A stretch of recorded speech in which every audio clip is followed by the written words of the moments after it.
Assalamualaikum warahmatullahi wabarakatuh. Alhamdulillahi rabbil alamin. Wassalatu wassalamu ala sayyidil mursalin wa ala alihi wa sahbihi ajma'in. Allahumma salli wa sallim wa barik ala habibil mustafa imamil muttaqin sayyidina rasulillahi sallallahu alaihi wasallam wa ala alihi wa sahbihi wa mawala. Sidang jemaah muslimin dan muslimat yang dirahmati Allah, terlebih dahulu marilah sama-sama kita panjatkan rasa syukur kepada Allah di atas keizinan, kesempatan dan juga kesihatan yang diberikan oleh Allah kepada kita, sehinggalah pada pagi subuh yang mulia ini, dengan izin daripada Allah, kita dapat datang ke rumah Allah dan seterusnya kita dapat bersama-sama di dalam majlis ilmu. Tuan-tuan sidang jemaah yang dirahmati Allah, dalam sepotong hadis Nabi sallallahu alaihi wasallam,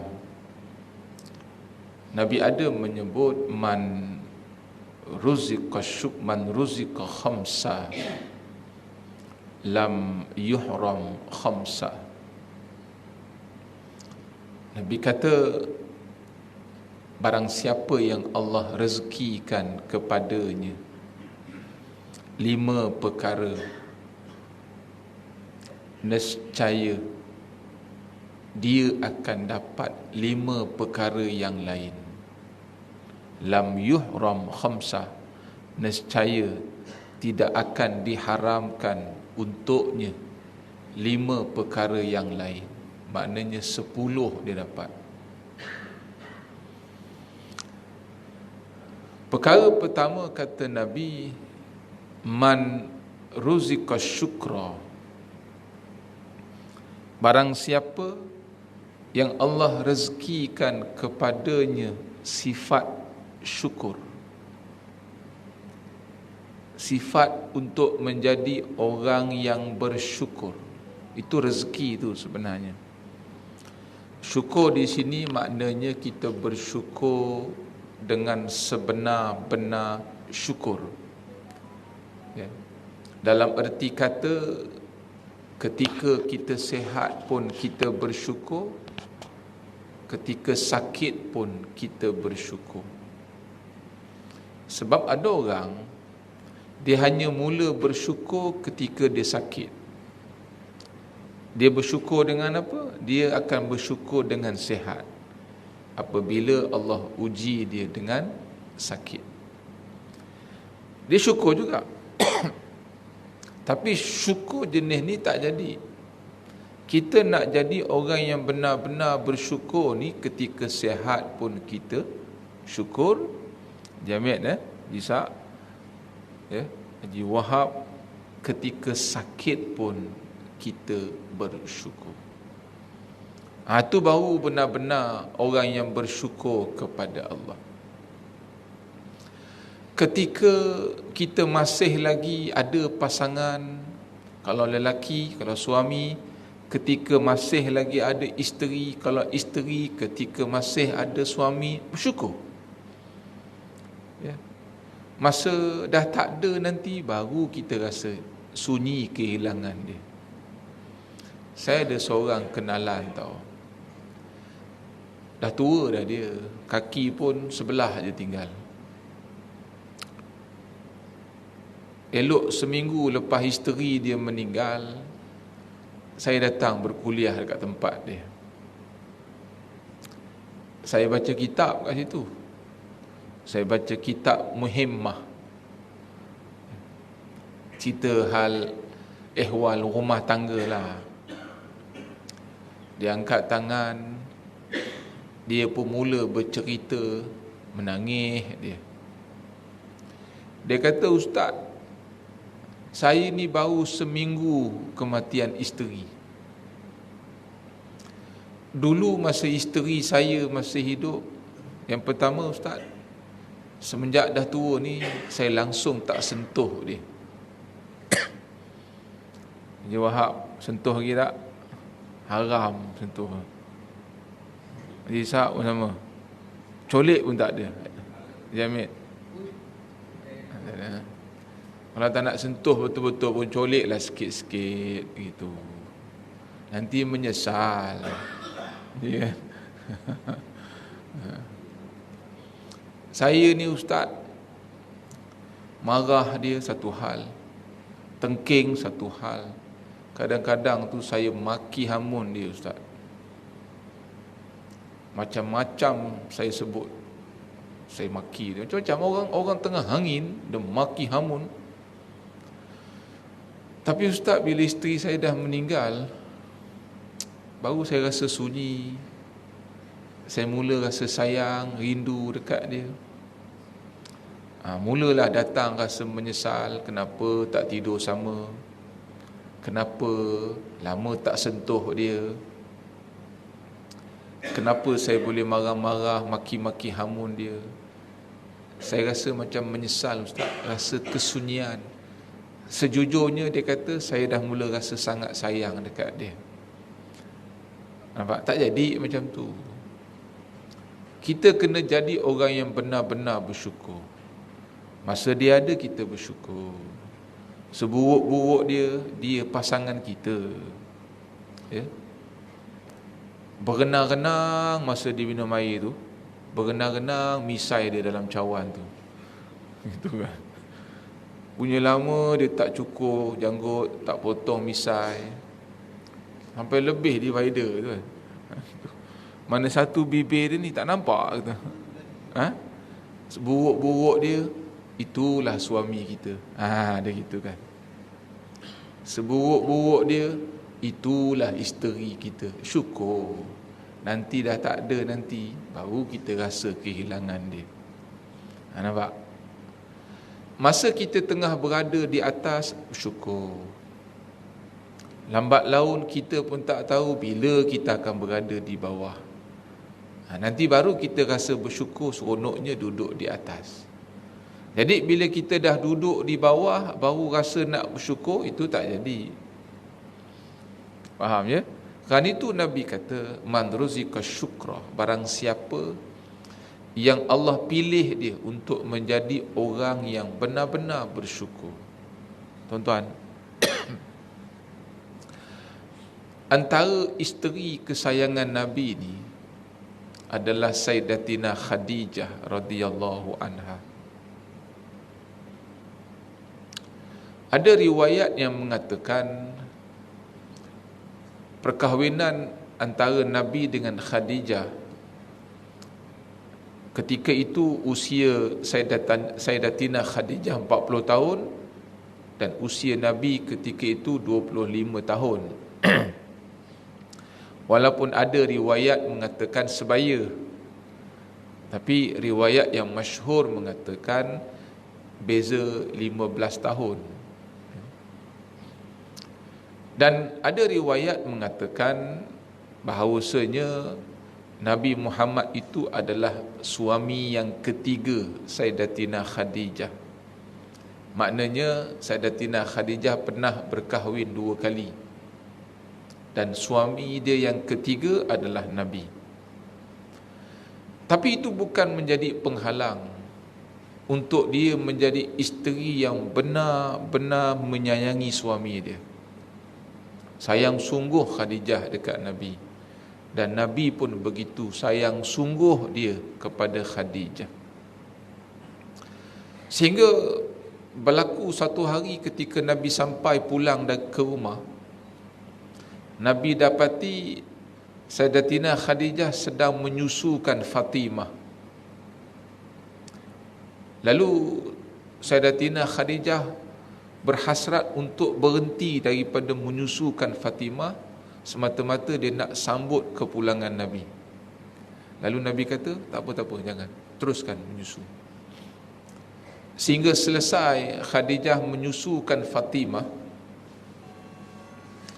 lalu Nabi pun diangkat Fatimah, dia letak dekat bilik tidur dia.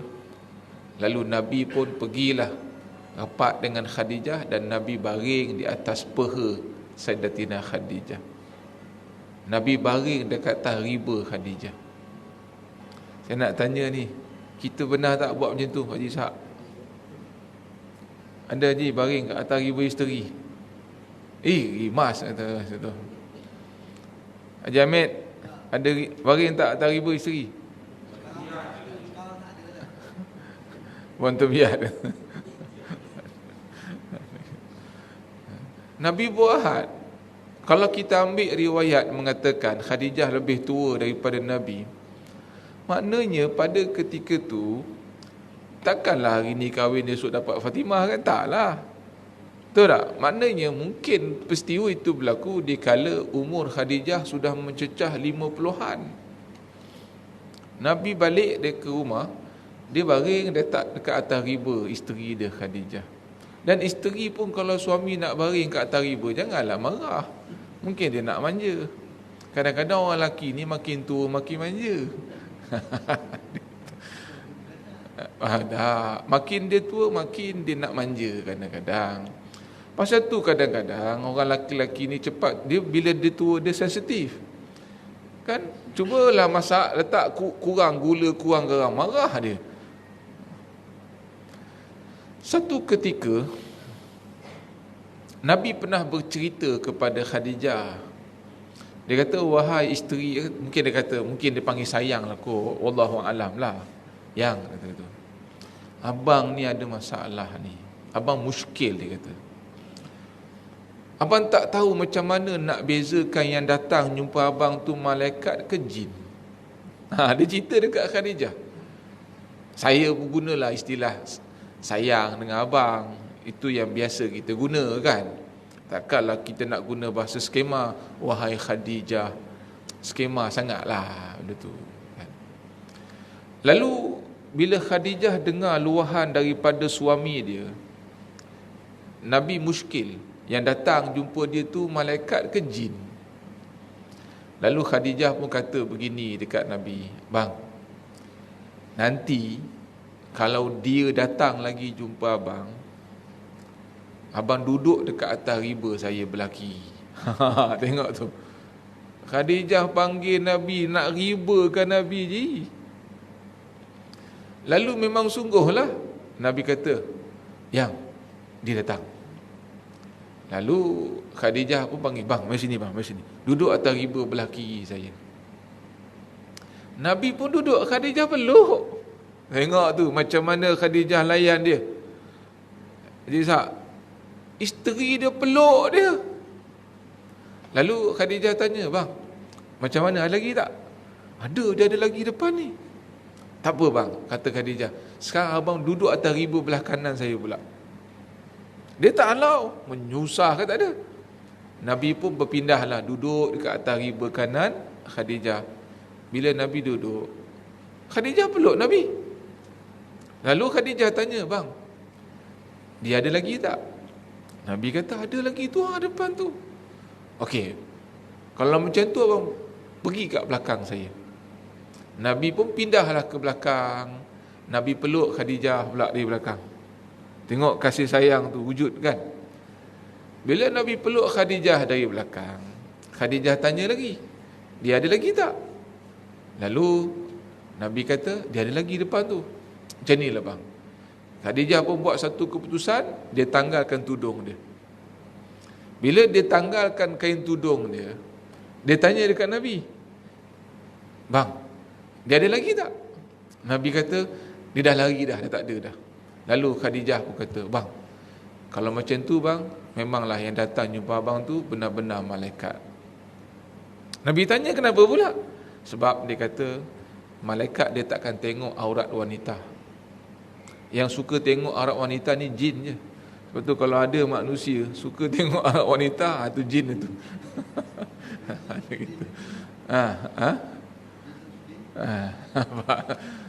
Tengok, nak ceritanya wujud kasih sayang antara pasangan suami isteri. Sebab itulah di waktu kematian Khadijah, Nabi antara orang yang sangat sedih atas kehilangan dia.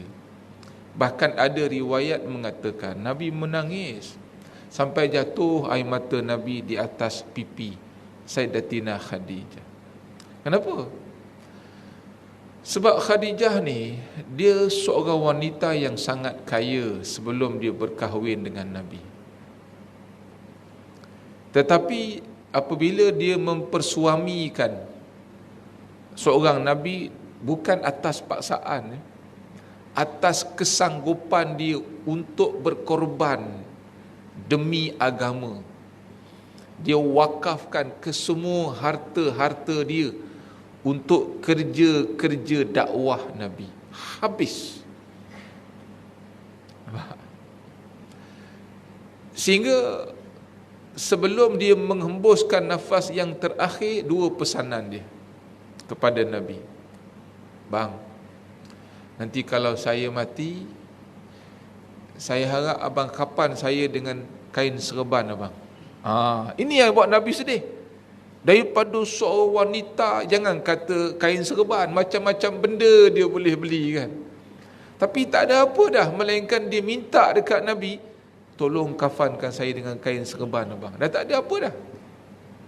Nampak? Yang kedua, dia kata kepada Nabi, bang, saya risau bang. Tengok, nak mati ni.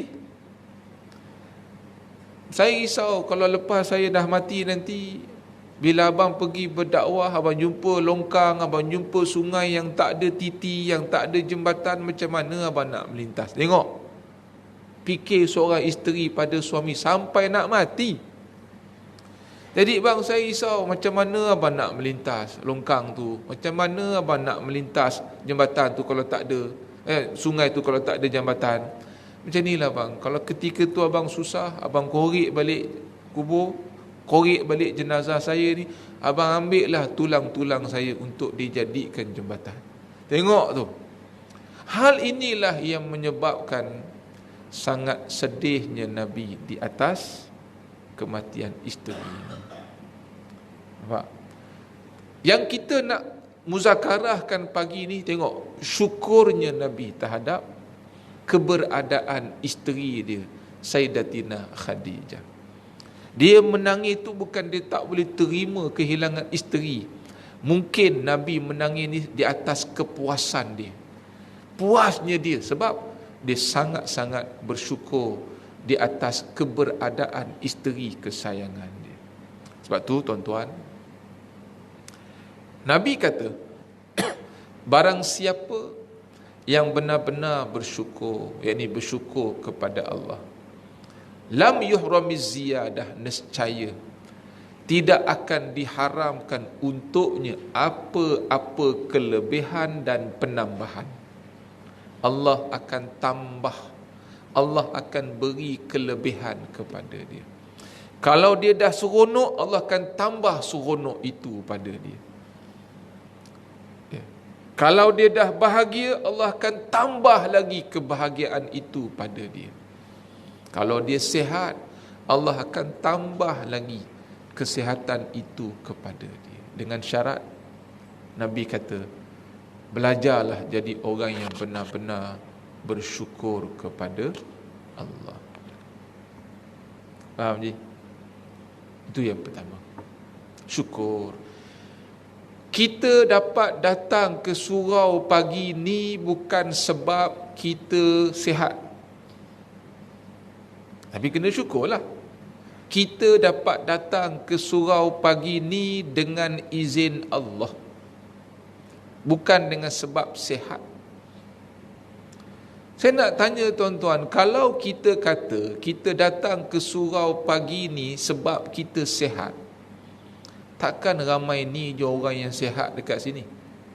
Apa yang lain semua sakit ke?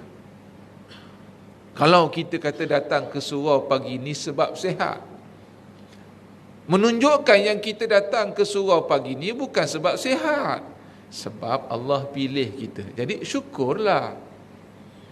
Faham? Kita juga bukan datang ke surau sebab rumah kita dekat dengan surau. Tuan-tuan, saya jauh dengan surau tuan-tuan ni, tapi saya boleh datang.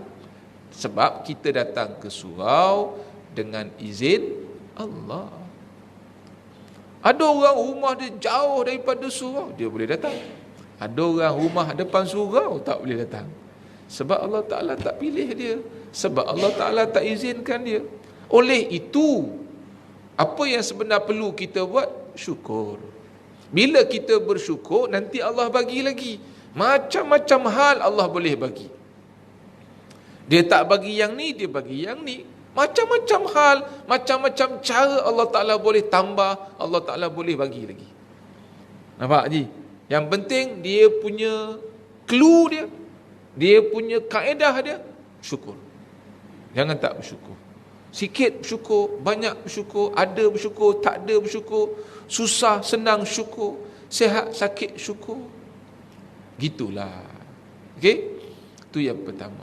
La in syakartum la azidannakum wa la in kafartum inna azabi lasyadid. Kamu bersyukur, aku tambah. Kamu tak bersyukur, yakni kamu kufur, aku azab kamu. Azab ni tak semestinya terbelah dunia ni, tak semestinya gempa bumi. Azab ni bila kita mula rasa dunia ni sempit. Azab juga berlaku bila kita rasa segala-gala yang kita ada ni semua serba-serbi tak cukup. Hidup dah tak seronok, ya? Dalam rumah tangga dah tak ada kebahagiaan, serabut, lepas satu masalah, walhal orang lain okey je. Itu mula kemungkinan berlaku hal itu disebabkan oleh azab daripada Allah. Hati-hati. Untuk saya juga kena berhati-hati. Cara dia, belajar jadi orang yang bersyukur kepada Allah. Boleh je, ya? Yang kedua kata Nabi, man ruziqas sabra, barang siapa yang Allah pilih dia untuk menjadi orang yang benar-benar bersabar. Ini pun satu hal juga, bukan senang. Ya. Nabi kata as-sabru thalathatun. Sabar ni ada 3 jenis. As-sabru fit ta'ah, sabar dalam ketaatan. Tuan-tuan ingat senang ke nak buat baik? Macam tadilah saya katakan, ingat senang ke nak pisahkan lambung kanan daripada tempat tidur kita? Dalam satu hadis Nabi kata orang beriman tu Allah Ta'ala muliakan dia. Tapi di kalangan orang beriman tu pula ada lagi yang Allah muliakan dia. Siapa dia? Allah kata, Nabi kata dalam hadis, Allah kata dalam ayat Quran, tatajafa junubuhum anil madaji. Mereka yang boleh pisahkan lambung kanan daripada tempat tidur mereka. Nabi kata itulah orang beriman yang Allah muliakan dia. Orang beriman tu sendiri Allah muliakan, tapi di kalangan orang beriman tu pula ada di kalangan mereka yang lebih mulia, antaranya mereka yang pisahkan lambung kanan mereka daripada tempat tidur mereka semata-mata menzahirkan ketaatan mereka kepada Allah. Macam tuan-tuan buat pagi ni lah. Jamil, Ji Wahab, ya? Faham? Ji? Sabar, kena sabar. Nak buat baik kena sabar, sangat sabar. Bukan semua orang suka, kadang-kadang orang benci. Ya? Yang macam Tuan Ustaz Kazim kena sihir, bab-bab sihir ni yang risau ni, na'udzubillahi min zalik. Ya, kita nak menyampaikan kebaikan pun ada orang tak suka. Dia bagi sihir. Allahu akbar. Kan? Na'udzubillahi min zalik. Yang kedua, Nabi kata sabar ketika ditimpa musibah. Sabar ketika Allah uji kita. Mudah-mudahan saya juga tergolong dalam golongan itu. Idza asabatkum musibah qalu inna lillahi wa inna ilaihi raji'un. Nampak? Apabila kamu ditimpa sesuatu musibah, belajar untuk selalu ucapkan inna lillahi wa inna ilaihi raji'un. Kalau kata kita diuji dengan sakit, sakit tu datang daripada Allah, minta supaya sakit tu dikembalikan semula kepada Allah. Kalau kita diuji dengan kesusahan, kesusahan itu datang daripada Allah, kita minta supaya susah itu dikembalikan semula kepada Allah. Belajar. Kadang-kadang selipar hilang, baru je belajar pagi ni. Tak pasal-pasal babi betul siapa yang ambil. Dah, babi yang kena. Apa salah sebut inna lillahi wa inna ilaihi raji'un. Saya tuan-tuan dekat Masjid Taman Medan 3 kali selipar hilang. Yang kali ketiga tu saya rasa saya dah pandai dah. Sebelah saya letak ujung, sebelah saya letak ujung. Habis kuliah tengok hilang juga. Nak buat macam mana? Saya punya sangka mungkin orang tu nak ambil berkat kot. Tu je lah. Selipar yang sama pula tu. Semenjak pada tu saya tak berani nak pakai selipar tu dah. Saya pakai selipar yang lain. Sabar. Benda ni kena sabar. Sabar yang ketiga kata Nabi, yang ni paling susah. As-sabru anil maksiyah, iaitu sabar ketika meninggalkan perkara-perkara maksiat. Yang ini sabar yang paling susah. Orang boleh sabar buat baik, orang boleh sabar ketika diuji, tapi tak ramai orang boleh sabar untuk tinggalkan perbuatan maksiat. Contohlah dalam bab melihat sesuatu. Kalau kita berjaya sabar untuk tidak melihat perkara maksiat depan mata kita, Nabi kata ini sabar yang paling hebat. Boleh tahan ke tak tengok? Jawab. Boleh tahan ke Ji? Kalau depan kita tu memang dah rezeki. Bukan senang nak tengok macam yang kita dapat tengok tu. Sekali-sekala je. Masa tu ajalah nak tengok tak nak tengok. Kena pula isteri kat sebelah. Aduh, kacau daun betul lah gitu kan. Tak dapat tengok dapat tengok kat side mirror pun cukup lah. Punya nak tengok. Tapi Nabi kata kalau kamu tak tengok, itulah sabar yang paling hebat daripada semua sabar-sabar yang ada. Kita boleh mencuri tapi kita tak mencuri. Sebab kita takut Allah. Kita boleh mengata tapi kita tak mengata sebab kita takut Allah. Nabi kata itulah sabar. Dan sabar itulah yang paling baik di antara sabar-sabar yang lain. Nampak tu? Nabi kata apa? Bila kamu jadi orang yang sabar, syukur. Kena syukur juga. Sebab orang lain belum tentu sabar, tapi kamu boleh sabar. Lalu Nabi kata apa? Man ruziqas sabra lam yuhramis thawab.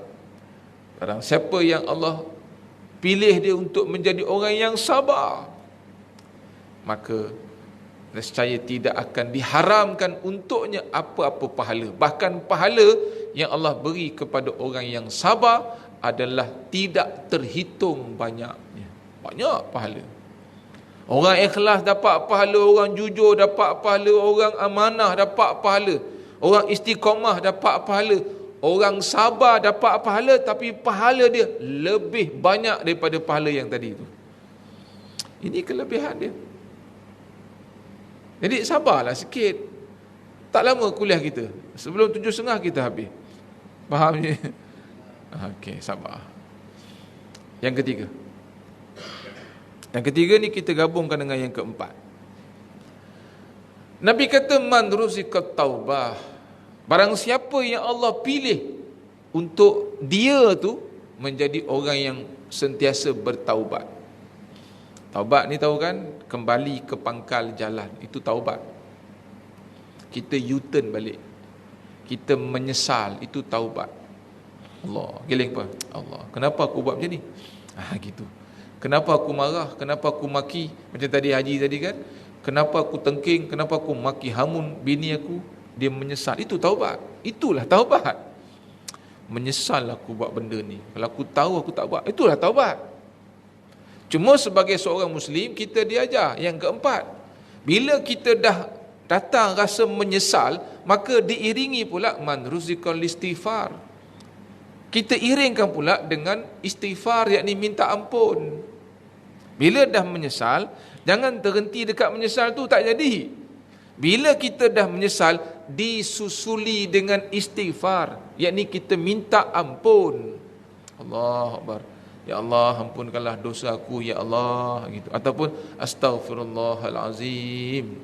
Istighfar itu berlaku setelah kita menyesal, yakni bertaubat. Faham kan? Kita jangan tuning jari kat orang. Ada seorang pemuda datang jumpa Nabi, ya Rasulullah, adakah Allah akan terima taubat manusia, ya Allah? Nabi kata, ya, Allah akan terima semua taubat manusia. Allah akan ampunkan semua dosa manusia. Wahai Rasulullah, adakah dosa yang besar pun Allah Ta'ala akan terima? Benar, kata Nabi, Allah akan ampunkan sekalipun dosa besar kamu lakukan. Tapi wahai Rasulullah, dosa yang aku buat ni belum pernah ada orang lain buat, wahai Rasulullah. Nabi kata, sekalipun dosa itu Allah akan terima. Tapi wahai Rasulullah, dosa aku ni lain. Lalu Nabi tanya, dosa apa yang kau buat? Kata pemuda ni, wahai Rasulullah, dosa yang aku buat, aku akan perkosa mana-mana jenazah wanita yang belum berkahwin.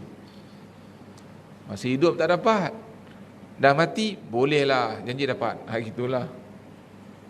Tapi dia tak nak wanita, jenazah wanita yang janda, yang dah berkahwin dia tak mau. Dia nak yang belum berkahwin je. Tak tahu apa ilmu dia pakai, kita pun tak tahu. Mungkin ada syarat kot. Mungkin syaratnya kau kena perkosa mana-mana jenazah wanita yang belum berkahwin. Siang harinya mayat tu ditanam, malam harinya dia akan korek balik dan diperkosa jenazah itu. Tuan-tuan, kita jangan kata nak korek balik mayat tu, nak lalu tepi kubur pun belum tentu berani. Kan? Sebab kubur kita menakutkan. Sebab tu kalau kita pergi Mekah, kat Madinah ke Baqi', siap bergambar lagi kat tepi kubur kan. Punya tak takutnya kat kubur tu. Ada orang pernah bergambar kat kubur sini. Sampai lalu kat tepi kubur, kita berhenti kejap, selfie. Tak ada. Tapi kalau di sana, di tanah-tanah Arab ni, dia punya kubur tidak menakutkan. Saya ziarah makam Al-Imam Sya'rawi setiap pagi Jumaat. Setiap pagi Jumaat saya kata wajib. Saya seorang-seorang je pergi. Lepas mayang subuh tu saya sarapan sekejap. Untungnya rumah saya ni belakang tu kilang roti. Kedai roti Arab lah kan. Lepas mayang subuh saya tak balik, saya terus pergi kilang roti. Kemudian pula pekerja kilang roti tu dah kenal saya. Saya masuk je dalam tempat diorang buat roti tu. Kalau orang lain ambil kat kaunter, saya ambil yang keluar dari dapur tu. Saya nak ni. Sebab dia kenal. Beli. Lepas tu makan dengan mayonis. Makan. Seorang-seorang. Lepas tu pergilah. Naik bas. Jarak daripada rumah saya nak pergi ke stesen bas, lebih kurang dalam 30 ke 40 kilometer lah. Jauh. Daripada situ pula nak pergi ke makam, naik kereta kuda. Lebih kurang dalam 2 ke 3 kilo. Naik kereta kuda, bayar 5 genih. Setiap pagi Jumaat. Sampaikan penjaga makam Imam Sya'rawi tu dah kenal muka ni. Disebabkan dah kenal muka saya ni, sebab orang Arab ni dia tak tanam mayat tau, dia simpan mayat. Dia buat satu kolong, kita kata kolong lah. Dia mayat tu dia simpan. Macam kita tanam kan, dia simpan. Jadi kalau kita pergi ziarah makam, kita tengok atas tu ada replika batu nisan kan, bawah tu ada kolong tu, ada jalan masuk bawah. Disebabkan dah kenal saya, dia buka jalan masuk ke bawah tu. Dia kata mari sini, dia panggil. Kau duduk sini. Duduk bawah kolong dengan lampunya malap-malap. Keliling tu gelap. Tak takut lah. Kubur tu. Sebab kubur dia tak menakutkan. Sebab bersih. Antara sebabnya bersih. Kita jangan. Seorang-seorang tak akan beraninya. Sampai di kubur pun bersih. Sebab tu bila kubur tu bersih, kita seronok nak pergi dia, nak ziarah dia, seronok. Kan? Sebab tu Nabi kata, pemuda ni kata, wahai Rasulullah, aku telah perkosa mana-mana jenazah wanita yang belum berkahwin. Nabi bila dengar cerita daripada pemuda ni, Nabi bukan saja berpaling muka, bahkan Nabi tinggalkan dia. Sebab mungkin Nabi terkejut kot. Macam kita kata, gila, mana pernah dibuat orang macam tu. Tapi dia buat. Lalu, dengan sebab itu Nabi tinggalkan dia, Allah turunkan ayat Al-Quran. Falau annahum izzalamu anfusahum ja'uka. Hei Muhammad, jika datang seseorang berjumpa dengan kamu, ceritakan kesilapan dia, dosa dia, kezaliman dia kepada kamu. Jangan kau tinggalkan dia, jangan kau paling wajah pada muka dia. Macam kita lah, kalau orang datang jumpa kita, cerita dosa, cerita silap, cerita masalah lalu dia, jangan kita hentam dia. Dengar, Allah ajar kita apa? Dua perkara. Mereka datang, dia datang jumpa engkau, cerita masalah dia, cerita dosa dia engkau, cerita kezaliman yang pernah dia buat pada masa yang lalu. Apa yang perlu kau buat? Allah kata dua. Yang pertama, fastaghfirullah, suruh dia minta ampun. Kan? Kita tengok orang datang jumpa kita mengadu, saya ni masalah gini, anak tak hormat kita lah, rezeki payah nak masuk lah. Style kita apa? Itulah engkau, itu cara kita. Allah ajar kita yang pertama, fastaghfirullah, suruh dia bertaubat, suruh dia minta ampun. Mungkin dosa itulah punca masalah berlaku. Mungkin dosa itulah punca dia tak bahagia. Mungkin dosa itulah punca anak dia tak hormat dia. Mungkin. Jadi fastaghfirullah, suruh dia minta ampun, suruh dia bertaubat dan minta ampun. Yang kedua, wastaghfara lahumur rasul, sepatutnya engkau kena berdoa pada Allah supaya Allah ampunkan dosa dia. Macam kita lah, kita dah nasihat dia, suruh dia berubah, kita doakan untuk dia, bukan kita caci dia. Ini lepas dia belahnya tu, padan muka dia. Itu bukan cara Islam. Faham ni? Allah tegur Nabi. Allah kata, la wajadullah tawwabar rahimah, nescaya engkau akan dapati sesungguhnya Allah ni Tuhan yang maha menerima taubat dan Tuhan yang maha mengasihani kepada setiap hamba-hamba dia. Faham ji? Jadi rajin-rajinlah bertaubat dan rajin-rajinlah minta ampun kepada Allah. Ini rezeki. Kalau kita boleh buat macam tu, ingat, ini rezeki untuk aku. Sebab ada orang bila buat dosa, haram nak bertaubat, langsung tak menyesal, bangga lagi ada. Tengok, kita pula bila buat satu dosa, kita, Allah tak patut aku buat, kita menyesal, kita bertaubat, kita beristighfar. Ingat, itu rezeki. Yang kelima, yang terakhir, Nabi kata, man ruzikal infaq, barang siapa yang Allah pilih dia untuk menjadi seseorang yang suka berinfak. Rupa-rupanya, Jamil, Haji Wahab, kita suka bersedekah, itu rezeki. Kita bersedekah dengan rezeki yang kita dapat. Betul lah, duit yang kita sedekah tu, itu rezeki. Rupa-rupanya sikap, sifat suka bersedekah pun rezeki. Sebab ada orang, Allah Ta'ala tak pilih dia untuk suka menderma. Ada. Kedekut lagi ada. Ada. Dia lebih seronok bila duit tu habis merata-rata. Biarlah dia berseronok, nama nak bersedekah, haram, tak ada. Sekupang pun tak bagi, ada. Rupa-rupanya kita suka berinfak, kita suka berwakaf, kita suka berzakat. Itu rezeki sebenarnya. Syukurlah. Nabi kata, man ruzikal infaq lam yuhram khalaf, lam yuhramil khalaf, nescaya tidak akan diharamkan ke atasnya sebarang penggantian. Bila kita beri, Allah akan ganti. Percayalah. Kalaupun kita bagi duit, Allah tak ganti dengan duit, mungkin dengan sebab duit dia ganti dengan sihat. Mungkin kita bagi duit dengan niat sedekah, dia tak ganti dengan duit, mungkin dia ganti dengan seronok. mungkin dia ganti dengan bahagia, mungkin dia ganti dengan anak soleh, mungkin dia ganti dengan isteri baik. Nampak tu? Macam-macam. Ini semua datang daripada Allah. Maknanya ada banyak cara untuk kita dapatkan keseronokan, kebahagiaan itu. Antaranya dengan cara bersedekah. Macam mana Allah Ta'ala, sebab tu sahabat-sahabat dulu makin sulit masalah, makin banyak masalah, makin banyak dia bersedekah. Makin banyak dia bersedekah. Sebab dia yakin, mudah-mudahan bila dengan asbab dia bersedekah, masalah dia selesai. Dengan asbab dia sedekah, yang buntu jadi lancar. Mungkin kita buntu, macam mana aku nak buat ni? Banyakkan bersedekah. Zaman sahabat dulu, makin banyak masalah, makin banyak dia semayang. Kita makin banyak masalah, makin banyak bercakap, makin banyak update status ni, ceritalah masalah kat orang lain. Apa ni? Ini bukan cara Islam. Faham? Cukuplah setakat tu. Dah bunyi dah pun, ya. Baik, Allahu a'lam. Mudah-mudahan tak banyak, sedikit, yang penting kita beramal. Ya, daripada 5 perkara tadi langsung tak ingat satu pun tak apa, yang penting faham dah. Faham kan? Ingat tak ingat, tapi faham. Okey, cukup. Allahu a'lam. Okey, nak ingat macam mana? Mana ada tulis? Tak ada tulis. Haram tulis lah.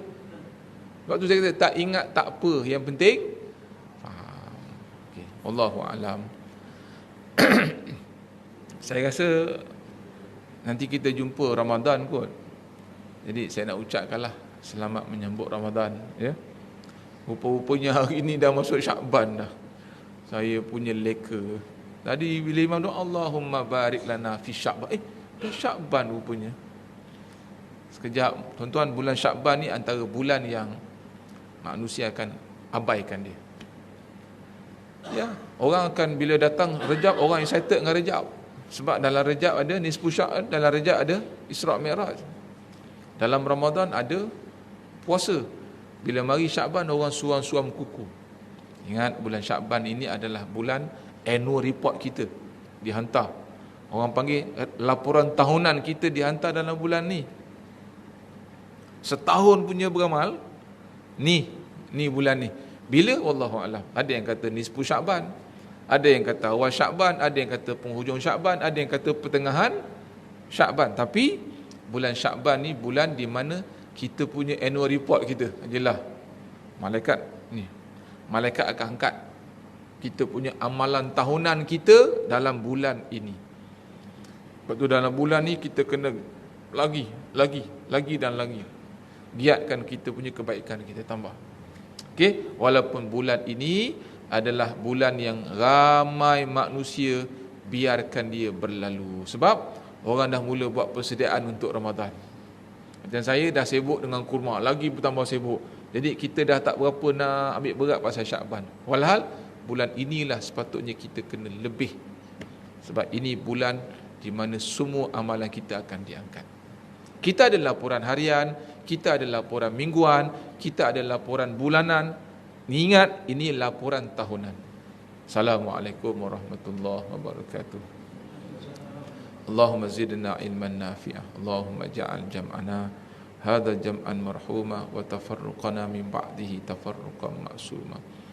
Rabbana atina fid dunya hasanah wa fil akhirati hasanah wa qina adzabannar walhamdulillahi rabbil alamin. Taqabbalallahu minkum.